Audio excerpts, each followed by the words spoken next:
JEE main 2023 का मैंने sequence and series का यूनिक एंड कंसेप्चुअल पीवाईक्यू लिया है। क्वेश्चन कुछ ऐसे दिया है A1 A2 A3 dot dot till AN जो है वो एक एपी पे है। कंडीशन इम्पोज्ड है A7 की वैल्यू 3 दी हुई है। सेकंड कंडीशन इम्पोज्ड है जो प्रोडक्ट होगी A1 एंड A4 की वो मिनिमम होगी। एंड थर्ड कंडीशन इम्पोज्ड है जो सम ऑफ फर्स्ट एन टर्म्स होगी वो जीरो होगी। देन हमें फाइंड आउट करनी है N factorial minus 4a n into n+2 की वैल्यू। सबसे पहले मैंने इस एपी के केस में डी होती है। एन टर्म एपी के केस में हमें फॉर्मूला पता है that is T N is equal to A plus. तो A7 की जो वैल्यू है वो आ जाएगी 1 a+6d is equal to 3। Second condition हमें पता है पी की जो वैल्यू है वो A1 into A4 है जो हमें मिल जाएगी A into A+3d।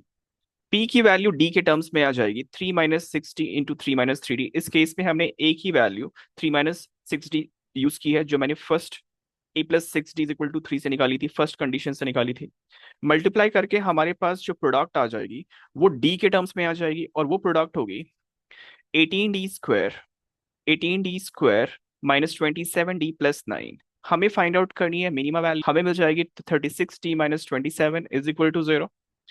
ये मैक्सिमम मिनिमम फाइंड आउट करने के लिए सबसे पहले हमें डिफरेंशिएट करके जीरो से इक्वेट करना, जिससे हमें स्टेशनरी पॉइंट फाइंड आउट हो जाएगी।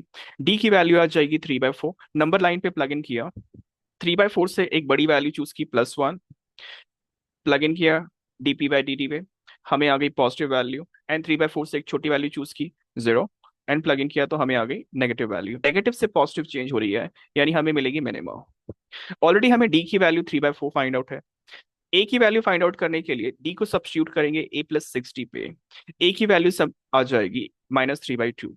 नेक्स्ट फाइनल कंडीशन हमें चेक करना है Sn=0, sum of N term equal to 0। Sum of N terms AP के केस में होती है n/2 × 2a + n - 1 × d। हमें ए की वैल्यू पता है -3/2, हमें डी की वैल्यू पता है 3/4। इसे प्लग इन करेंगे n/2 × 2a + n - 1 × d=0 के केस में। सिंप्लीफाई करके फर्दर हमारे पास जो n की वैल्यू है वो आ जाएगी 5। अभी हमें एक है एंड n की वैल्यू 5 पता है। अब हम फाइंड आउट कर सकते हैं n⁻⁴a n × n+2 वैल्यूज को सब्स्टिट्यूट करके फर्दर सिंप्लीफाई करेंगे तो फाइनली हमारे पास जो वैल्यू आएगी आफ्टर सिंप्लीफिकेशन वो आ जाएगी 24। That is option A. Please like and subscribe and for more videos please like and subscribe and